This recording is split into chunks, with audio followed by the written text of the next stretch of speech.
कारगिल लद्दाख का एक ठंडा और शांत इलाका, जहां आम दिनों में सिर्फ बर्फ होती है, ऊंचे पहाड़ होते हैं और सन्नाटा होता है।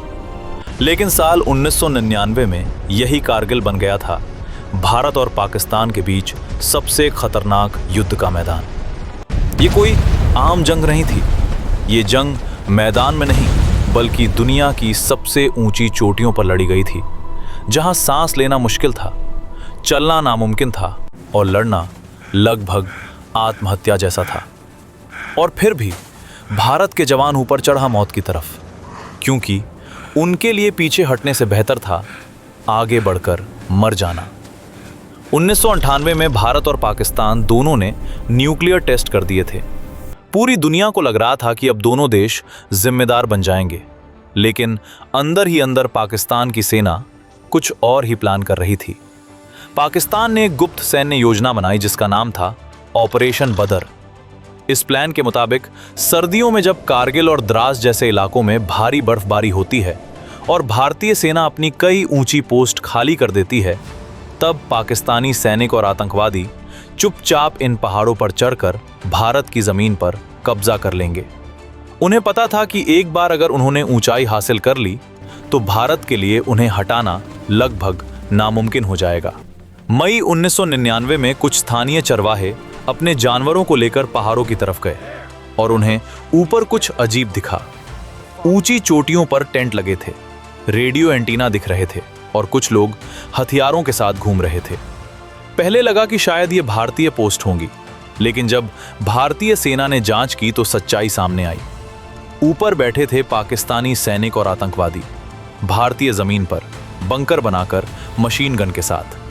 ये कोई छोटी घुसपैठ नहीं थी, ये सीधा हमला था, बिना ऐलान, बिना चेतावनी। भारत के लिए सबसे बड़ी समस्या थी ऊंचाई।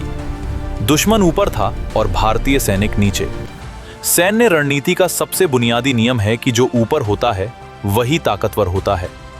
पाकिस्तानी बंकर करीब 16 से 18,000 फीट की ऊंचाई पर बने हुए थे, जहां से वो पूरी घाटी को कंट्रोल कर सकते थे।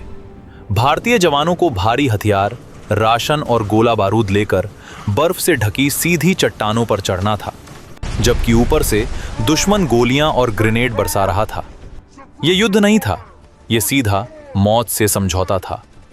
भारत ने जवाब दिया और इस पूरे अभियान को नाम दिया गया ऑपरेशन विजय। सरकार ने सेना को साफ आदेश दिया कि कोई भी कीमत हो, 1 इंच जमीन भी वापस चाहिए। लेकिन भारत ने एक बड़ा और ऐतिहासिक फैसला लिया। भारत ने पाकिस्तान की सीमा पार नहीं की। युद्ध सिर्फ अपनी जमीन पर लड़ा गया, जबकि पाकिस्तान सीमा पार बैठकर हमला कर रहा था। इसका मतलब यह था कि सामरिक रूप से पाकिस्तान को फायदा था, लेकिन फिर भी भारत ने अंतर्राष्ट्रीय नियम नहीं तोड़े। कारगिल युद्ध का सबसे खतरनाक मोर्चा था टाइगर हिल। जो टाइगर हिल को कंट्रोल करता, वो पूरी लड़ाई कंट्रोल करता। ये चोटी इतनी ऊंची थी कि वहां पहुंचने के लिए सीधा रास्ता नहीं था। भारतीय जवानों ने रात के अंधेरे में बर्फीली हवाओं के बीच रस्सियों के सहारे बिना किसी कवर के चढ़ाई शुरू की। ऊपर दुश्मन बैठा था, नीचे गहरी खाई थी और बीच में सिर्फ इंसानी हिम्मत। कई जवान वहीं शहीद हो गए, कुछ फिसलकर नीचे गिर गए, कुछ गोलियों का शिकार हो गए, लेकिन कोई पीछे नहीं हटा। आखिरकार 8 जुलाई 1999 को भारतीय जवानों ने टाइगर हिल पर तिरंगा फहरा दिया। उस दिन पूरा देश टीवी के सामने बैठकर रो रहा था। कारगिल युद्ध का सबसे चमकता हुआ नाम था कैप्टन विक्रम बत्रा। उनका कोड नेम था शेर शाह। रेडियो पर उनका मशहूर संदेश था, ये दिल मांगे मोर। उन्होंने एक नहीं, कई चोटियों पर खुद आगे बढ़कर हमला किया। वो अपने जवानों को हमेशा सबसे आगे ले जाते थे और खुद सबसे पीछे रहते थे। आखिरी मिशन में उन्होंने अपने एक घायल साथी को बचाने के लिए दुश्मन की गोलियों के सामने खुद को ढाल बना लिया। उसी दौरान उन्हें गोली लगी और वो वहीं शहीद हो गए। उनके आखिरी शब्द थे, जय माता दी। आज भी विक्रम बत्रा सिर्फ एक सैनिक नहीं, बल्कि भारत की युवा पीढ़ी के लिए हिम्मत और बलिदान की परिभाषा हैं। जैसे जैसे भारतीय सेना आगे बढ़ती गई, अंतर्राष्ट्रीय दबाव पाकिस्तान पर बढ़ता गया। अमेरिका और दूसरे देशों ने पाकिस्तान को चेतावनी दी कि वो अपनी सेना वापस बुलाए। आखिरकार पाकिस्तान को पीछे हटना पड़ा। 26 जुलाई 1999 को भारत ने आधिकारिक तौर पर घोषणा की कि कारगिल अब पूरी तरह भारतीय नियंत्रण में है। इस दिन को आज कारगिल विजय दिवस के रूप में मनाया जाता है। कारगिल युद्ध हमें यह सिखाता है कि ये जंग हथियारों से नहीं जीती गई थी।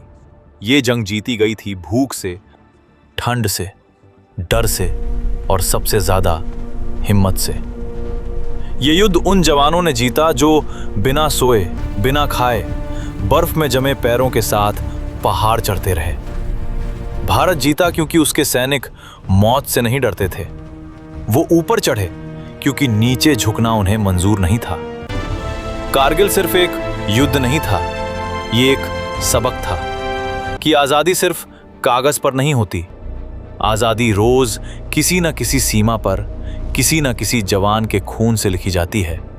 उन माँओं के आंसुओं से लिखी जाती है जिन्होंने अपने बेटे खो दिए, और उन तिरंगों से लिखी जाती है जो बर्फीली चोटियों पर लहराते हैं।